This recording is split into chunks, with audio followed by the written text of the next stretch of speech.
Salam alaikum. Aujourd'hui, on va travailler sur les tableurs avancés, particulièrement sur les fonctions de recherche.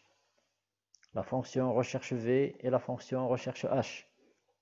La syntaxe que vous avez devant vous, pour la recherche V, ça commence toujours par égal. Recherche V, valeur recherchée, définir la matrice, définir le numéro de colonne et définir la valeur proche. Pour la recherche H également, valeur recherchée, matrice, numéro de ligne cette fois-ci et valeur proche. Tout ce qu'on dira sur la tout ce qu'on dira sur la recherche V est valable pour la recherche H. Avant de traiter un exemple, on va tout d'abord définir les valeurs qui constituent la syntaxe de la formule. La valeur recherchée, c'est quoi? C'est quoi la matrice? C'est quoi le numéro de colonne? C'est quoi la valeur proche? Et bien sûr, on fera un exemple après. Alors, la valeur recherchée, c'est la valeur que Excel va utiliser pour chercher le résultat attendu. L'exemple le plus frappant, c'est lorsque vous êtes en train de chercher un numéro de téléphone sur votre smartphone. En fait, lorsque vous voulez faire la recherche, vous n'allez pas chercher le numéro de téléphone, mais vous allez chercher le nom d'une personne dans un répertoire. Donc, vous prenez le nom, vous le mémorisez, vous allez sur le répertoire, vous allez chercher d'une façon verticale dans votre répertoire. Une fois que vous avez trouvé la personne, vous allez lire le numéro de téléphone. C'est pratiquement le même fonctionnement de la fonction recherche V. Donc, la valeur recherchée, c'est la valeur qu'il va utiliser pour chercher le résultat attendu.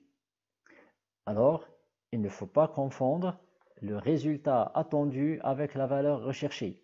Le résultat attendu, c'est ce qui va être affiché sur la cellule une fois la formule exécutée. La valeur recherchée, c'est ce que vous allez utiliser pour faire la recherche. La deuxième règle à retenir pour la valeur recherchée, c'est que cette valeur doit figurer sur le deux tableaux. Deux tableaux, normalement pour faire une recherche, on a un tableau dans lequel on a une valeur recherchée et normalement on a des données à trouver. Par exemple le CNE, la note N1, la note N2. Et on devrait avoir un autre tableau dans lequel on va avoir toutes les données cherchées. Les numéros apogées, donc là j'ai des numéros apogées, j'ai les CNE, j'ai les N1 et N2, et donc je peux faire une fonction de recherche sur ce tableau 1 à partir du tableau 2. Donc la valeur recherchée doit figurer sur les deux tableaux. Donc là, si je prends apogée comme valeur recherchée, je l'ai ici et je l'ai également ici. La matrice, quant à elle, c'est un tableau ou une partie du tableau. Donc si je prends ce tableau-là, qui normalement devrait constituer ma matrice, donc la matrice peut être tout ce tableau ou ça peut être une partie du tableau. D'accord? Alors la partie du tableau qu'on va prendre dépend d'une condition essentielle, c'est que elle doit contenir la valeur recherchée. Alors si je prends numéro apogée comme étant valeur recherchée, ce que je vais sélectionner doit contenir le numéro apogée. D'accord? Je ne peux pas prendre ça. Si je ne prends pas ça, c'est pas correct. Il faut que la valeur recherchée existe dans la matrice. Ça, c'est la première condition. La deuxième condition, il faut que la valeur recherchée soit sur la colonne numéro 1 de la matrice. Ça veut dire, si je cherche le numéro apogée, je suis obligé de commencer à partir de là ma matrice. Je ne peux pas prendre les deux colonnes à gauche dans ma matrice, sinon le numéro apogée ne sera plus dans la colonne numéro 1 de ma matrice. Donc pour la matrice, c'est tout le tableau que vous avez ou une partie du tableau à condition qu'il contient la valeur recherchée et à condition que la valeur recherchée soit sur la colonne numéro 1 pour une recherche V, ligne numéro 1 pour une recherche H. Le numéro de colonne et le numéro de ligne, c'est normalement c'est un nombre, déjà, ça il faut le connaître, c'est un nombre que vous allez saisir ou que vous allez calculer. C'est un nombre qui va vous donner la position de la colonne ou de la ligne qui contient le résultat par rapport à la valeur recherchée. Par exemple, ici, j'ai numéro apogée, valeur recherchée, je cherche la note N1, donc dans la matrice, je commence par le numéro apogée, et je dois normalement dans ma matrice mettre le numéro apogée qui est la valeur recherchée et la note N1. Et là, vous remarquez que la note N1, elle est dans la position 2 par rapport à la valeur recherchée. Ce n'est pas la position par rapport à tout le tableau. Par rapport à tout le tableau, j'aurais 1, 2, 3, 4. Mais là, le N1, c'est par rapport à la matrice, c'est par rapport à la valeur recherchée, elle est dans la position 2. Dans ce cas-là, le numéro de colonne sera égal à 2. Je vous rappelle aussi que le numéro de colonne, le numéro de ligne pourra être calculé par la fonction équive. Il suffit de mettre équive, de chercher l'étiquette que vous avez ici sur la chaîne qui commence par la valeur recherchée. Et donc là, vous allez voir que ça va donner 2 aussi. Pour les valeurs proches, vous avez deux types de valeurs proches. Soit vous mettez faux, soit vous mettez vrai. Faux peut être remplacé par 0 et vrai peut être remplacé par 1. Si vous souhaitez faire une recherche exacte, c'est-à-dire que je vais chercher le numéro, je vais chercher la note de cet étudiant-là, exactement sa note, donc je mets faux, comme ça, Excel va me chercher cet étudiant. Alors s'il le trouve, il me donne la note, s'il ne trouve pas, il ne va rien donner, il va donner N sur A.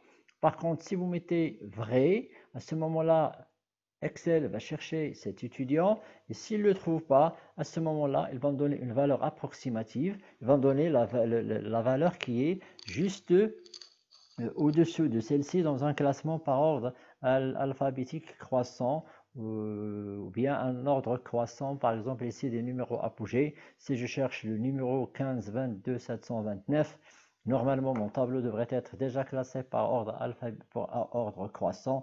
Et donc s'il ne trouve pas celui-là, il va me donner la note de l'étudiant qui a le numéro le plus proche vers le bas comme résultat. Donc l'utilisation de faux et vrai se fait en fonction de l'exercice, en fonction de ce qu'on est en train de chercher. C'est la situation du problème qui va vous imposer de mettre faux ou vrai. Donc je récapitule, les fonctions de recherche sont des fonctions très très importantes, très utiles pour un utilisateur des tableurs. Elle contient 4 arguments, la valeur recherchée, la matrice, c'est là où on va trouver le résultat attendu, le numéro de colonne et la valeur proche. Première chose, la valeur recherchée devrait être dans les deux tableaux, elle existe dans les deux tableaux. Deuxième des choses, la matrice devrait être une matrice qui contient la valeur recherchée et normalement, cette valeur recherchée devrait être dans la colonne numéro 1 de la matrice. La troisième chose, le numéro de colonne, il est toujours calculé par rapport à la valeur recherchée. C'est la valeur recherchée qui prend le numéro 1 toujours et le numéro de colonne, numéro de ligne est calculé par rapport à celui-là. Faites attention aux colonnes masquées ou aux lignes masquées, il faut les prendre en considération. C'est obligatoire, sinon la colonne que vous mettez, le nombre que vous allez mettre ne va pas être correct. Et après, à la fin, vous avez deux valeurs proches, faux pour une recherche exacte, où on trouve la bonne solution, on trouve la bonne réponse, ou on trouve N sur A si la personne n'existe pas. Vrai, dans tous les cas, on trouvera une solution approximative, proche de ce qu'on est en train de chercher. Bien, on va faire un petit exemple et là, on va voir, on va mettre en application ce qu'on vient de voir. Donc, j'ai ici deux tableaux. Je souhaite compléter le CNE, la note N1, la note N2 à partir de ce tableau qui est à gauche. Donc, première remarque, les deux tableaux ne devront pas avoir la même structure ni la même taille. Ce n'est pas une obligation. Donc ici, vous avez le nom dans la troisième colonne. Ici, j'ai mis le nom dans la première colonne. Ici, vous avez apogée dans la troisième colonne. Ici, apogée dans la première colonne. Donc, il n'y a pas de règle sur la structure du fichier. La seule règle obligatoire, c'est que ce que vous allez utiliser comme valeur de recherche devrait exister dans les deux. Ça, c'est primordial. Bien. Deuxième chose ici, je dispose de deux types de données. Apogée et le nom. Je peux faire la recherche avec le nom comme je peux faire la recherche avec apogée. Seulement ici, il faut faire attention, quand vous faites une recherche avec le nom, ça se peut qu'il y ait deux personnes qui portent le même nom. Par exemple, ici, j'ai Ahmed et là, j'ai un autre Ahmed. Voilà, elle est là. Seulement, les deux Ahmed ne sont pas Hein, c'est pas la même personne. Ce sont deux Ahmed différents, avec deux CNE différents, avec deux numéros apogées différents. Et donc, si je cherche avec Ahmed, je trouverai toujours le résultat du premier Ahmed dans la liste. Et normalement, je ne pourrai jamais trouver le deuxième Ahmed sur la liste. Donc, chaque fois qu'on veut faire des recherches V, recherche H, il vaut mieux utiliser des clés primaires, des valeurs dont on est sûr qu'ils ne sont pas répétées, qu'ils sont uniques dans notre tableau. Comme ça, on trouvera ici la note de Ahmed qui apporte le numéro 15 22 729 et non pas la note de Ahmed qui porte le numéro 16 62 841. Donc la recherche, je vais le faire avec le numéro apogée. Donc ça, c'est ma clé, c'est ma valeur recherchée. Là, je vais la mettre en couleur, comme ça vous allez la suivre avec moi. Donc ça, c'est ma valeur recherchée. Alors cette valeur recherchée devrait exister ici. Voilà, elle est là, donc je vais la sélectionner aussi. Voilà, je vais la mettre avec la même couleur. Bien, donc là, j'ai la valeur recherchée, existe dans les deux tableaux. Deuxième chose, la matrice devrait contenir la valeur recherchée et cette valeur recherchée devrait porter le numéro 1. Celle-ci devrait porter le numéro 1, ça veut dire que ma sélection devrait commencer à partir de là. Donc, ma sélection de la matrice devrait commencer à partir de là. La seule condition obligatoire, c'est que cette valeur recherchée porte le numéro 1. Après, vous pouvez sélectionner à droite autant de cellules que vous voulez, vers le bas autant de cellules que vous voulez. Vous pouvez même dépasser le tableau, ce n'est pas un problème. Si jamais vous allez prévoir de rajouter des étudiants en bas, vous pouvez augmenter la matrice vers le bas et vers la droite. Comme ça, elle sera toujours valable. Bien, donc j'ai défini la valeur recherchée. La matrice, je dis que je devrais avoir numéro apogée comme colonne numéro 1. Après, je vais chercher le numéro de colonne, puisque c'est une recherche verticale. Donc, je vais chercher le numéro de colonne. Je cherche par exemple la note N1. Alors, si je cherche la note N1, donc ici j'ai la valeur numéro apogée, donc la valeur recherchée, elle se trouve dans la colonne 1. Et normalement, ici, j'ai la 2, la 3, la 4, la 5. Et donc, ici, pour le N1, il se trouve dans la position 2. Donc, le numéro de colonne, c'est 2. Il est calculé par rapport à la valeur recherchée. Et normalement, pour la valeur proche, je vais mettre 0 ou faux, puisque je fais une recherche exacte. Je vais réaliser la formule. Donc, je mets égal recherche V, je prends la valeur recherchée et là faites attention, il ne faut jamais prendre la valeur recherchée de la matrice, il faut prendre la valeur recherchée du tableau 1. Pourquoi? Parce qu'on veut trouver ce résultat pour cette valeur et non pas le résultat de cette valeur. Pour cette valeur, on a déjà la note, donc on va prendre comme valeur recherchée celle du tableau où on met notre formule, toujours. Voilà, je mets point virgule. Je vais prendre ma matrice. Alors pour la matrice, vous pouvez prendre uniquement les données, comme vous pouvez prendre également les étiquettes. Ça ne change absolument rien.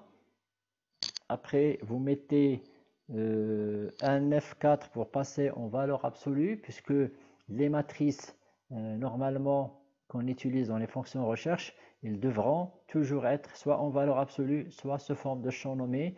Pourquoi? Parce que généralement, on aura à faire des copies vers la droite, des copies vers le bas, et donc vaut mieux toujours fixer comme valeur absolue ou comme champ nommé la matrice utilisée.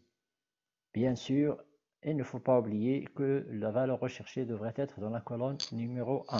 Point virgule, le numéro de colonne c'est 2, point virgule 0 au faux pour dire que c'est une recherche exacte et je mets entrée. Et là, je retrouve la note d'Ahmed et je peux maintenant copier vers le bas. Bien, donc là, j'ai copié vers le bas. J'ai mon résultat pour cet étudiant.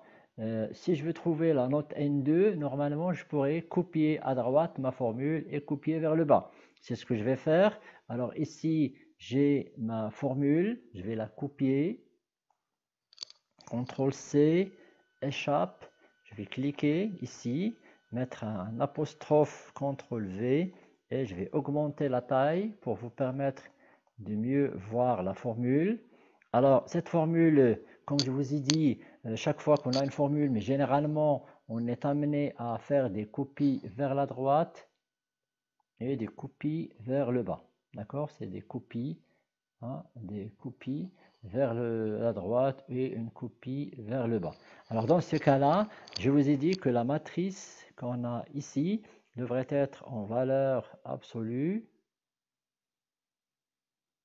ou bien devrait être utilisée sous forme de champ nommé.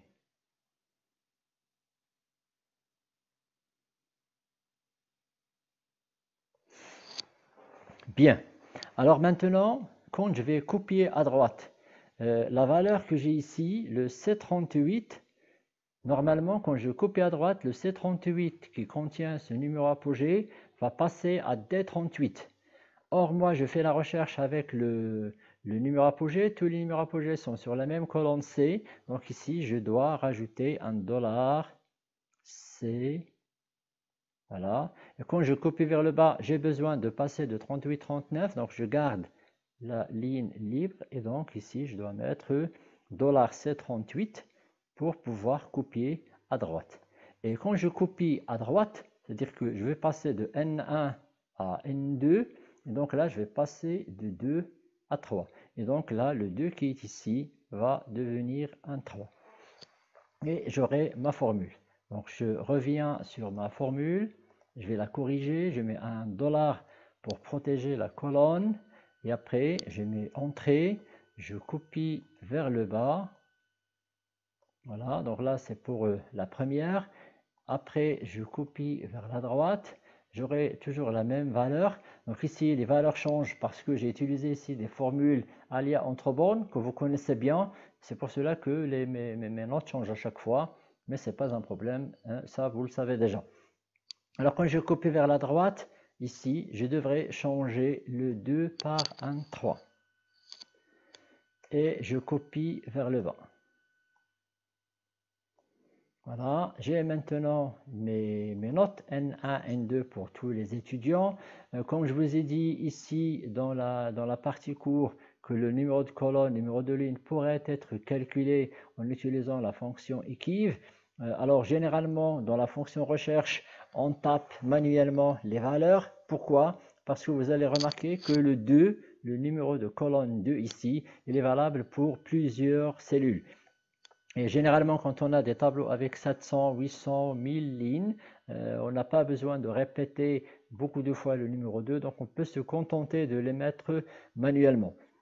Mais si vous souhaitez faire le travail avec la fonction EQUIV, donc je peux faire la formule avec la fonction EQUIV, et donc là, le 2 qui est là, je dois le remplacer avec un EQUIV. Alors dans cette EQUIV, qu'est-ce que je vais chercher? EQUIV, c'est une fonction qui calcule la position. Donc je cherche la position de ce N1 dans cette matrice. D'ailleurs, vous voyez, il est sur la position 2. Donc je cherche la position de cette cellule F37, point virgule, dans cette matrice. Donc la matrice devrait prendre tout le champ à condition que la valeur recherchée soit toujours sur la position numéro 1. Point virgule, 0 pour une correspondance exacte. Et comme on l'a dit, pour la fonction EQUIV, pour la fonction index, pour la fonction recherche, vaut mieux avoir une matrice en valeur absolue. Voilà, et donc là, vous avez votre formule. Et alors, je dois ici protéger le F37, parce que quand je descends, je devrais rester toujours sur la ligne 37. Donc, je dois protéger les lignes.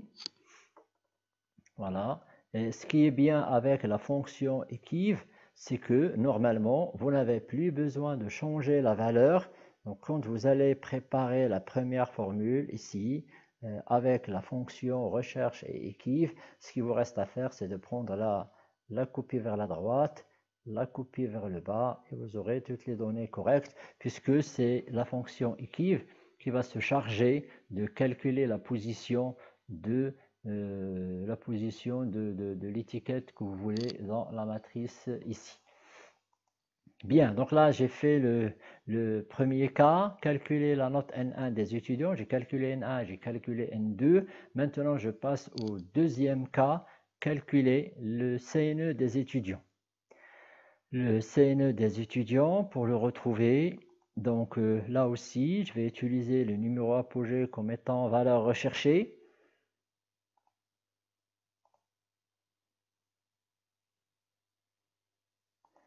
Et donc la valeur recherchée devrait exister ici, bien sûr, c'est la règle.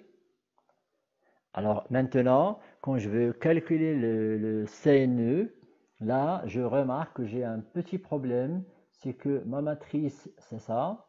Donc ma matrice, elle est là. D'accord? Donc je vais la marquer avec un... Voilà, donc ça c'est ma matrice. Seulement, mon CNE n'est pas dans la matrice. Ça, c'est un problème puisque le CNE n'est pas dans la matrice parce qu'il est à gauche de la valeur recherchée, comme la condition valeur recherchée de prendre le 1.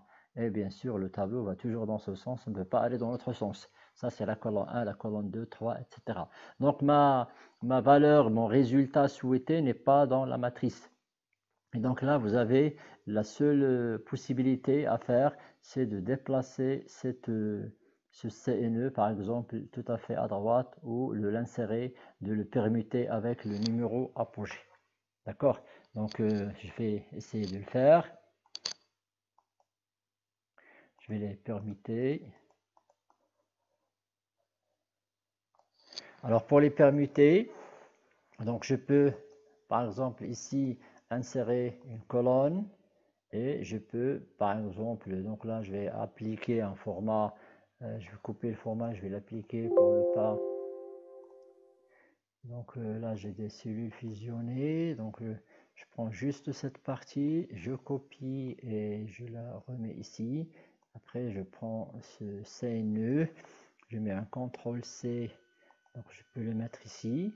Bon, on peut garder celui-là ou l'effacer, c'est pas un problème. Donc c'est l'occasion, quand vous effacez, vous supprimez des cellules. Donc là, vous aurez la possibilité de décaler vers la gauche ou de décaler, d'enlever toute la colonne.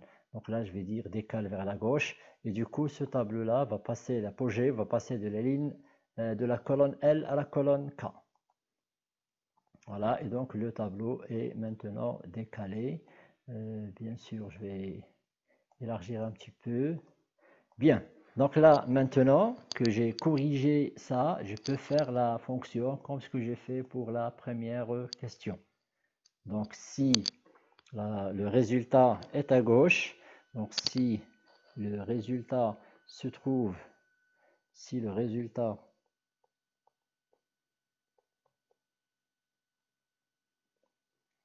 attendu est à gauche de la valeur recherchée, à ce moment-là, vous devez bien sûr, vous devez obligatoirement le déplacer.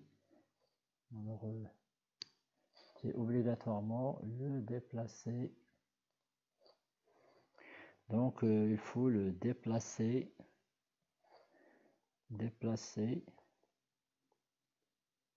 la colonne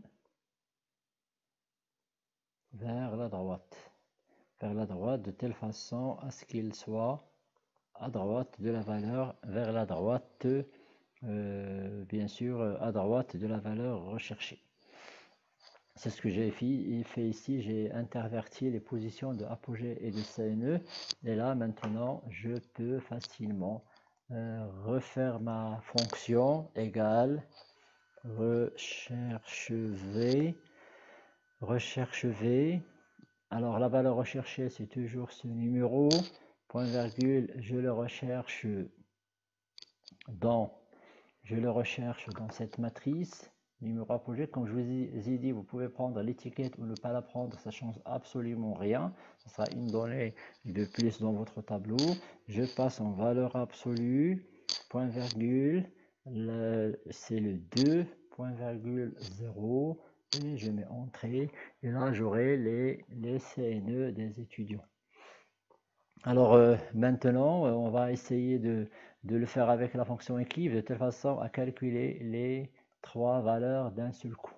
Puisque dans ma matrice, j'ai pris tout le tableau, les trois résultats sont dans la matrice, donc je peux faire une formule, la copier ici et ça devrait marcher. Alors le 2, je le remplace par équive. Ce sera équive. Je cherche la position du CNE, point virgule, dans cette matrice horizontale qui est là, à condition que ma matrice commence par la valeur recherchée et qu'elle soit mise en valeur absolue. Point virgule 0 pour une correspondance exacte. Je ferme la parenthèse et je mets entrée. Alors j'ai ma valeur, je copie vers le bas, j'ai mes données. Là aussi j'ai oublié pour le D68, celui-là. Normalement, quand je copie vers le bas, je dois protéger la ligne. Voilà. Là, c'est parfait. Je peux maintenant mettre un CTRL-C, un CTRL-V pour trouver les notes. Alors, quand je copie vers la droite, là aussi, je dois protéger la colonne apogée pour me permettre de la coller à droite. Donc, je reviens sur cette donnée, je protège la colonne. Voilà, et donc là, je suis en train d'assainir la situation. Tout est correct maintenant. Je copie, je colle. Voilà, j'ai mes notes. Je colle, j'aurai les notes de N2. Et bien sûr, une petite mise en forme s'impose. Voilà, donc j'ai calculé toutes les données avec la fonction recherche et la fonction recherche V. Et bien sûr, entre recherche V et recherche H, il n'y a pas beaucoup de différence. Bien, alors dans la séance de TP, on reviendra sur la recherche, parce que tout ce que j'ai fait ici, c'est des recherches avec la valeur proche 0. Dans la séance de TP, on vous montrera l'utilité de la recherche avec une recherche approximative 1. C'est très très peu utilisable, mais c'est vraiment aussi très très intéressante et vous devez bien sûr savoir à quoi ça sert et comment l'utiliser. Alors pour finir, je vais vous montrer comment Excel fait pour faire sa recherche. Si vous prenez par exemple une valeur, je prends par exemple cette valeur, la valeur de Saïd. Alors comment Excel va faire? Donc quand vous mettez la fonction recherche, il va retenir ce numéro 14 75 55 7 et après il va aller sur la matrice. On a dit que la matrice commence par le numéro apogée. Donc quelle que soit la matrice que vous allez faire, il va aller sur la colonne numéro 1 et dans cette colonne il va commencer à chercher. Il va commencer à chercher jusqu'à ce qu'il trouve la valeur 14 755. Alors quand il va retrouver la valeur que vous avez sélectionnée ici, il va aller dans la colonne que vous avez dit. Vous avez dit colonne 1, il prend ça et le met ici. Si vous dites colonne 3, bon, il va prendre colonne 2, il va prendre cette note, elle va la mettre ici. Si vous mettez colonne 3, il va prendre cette note, elle va la mettre ici.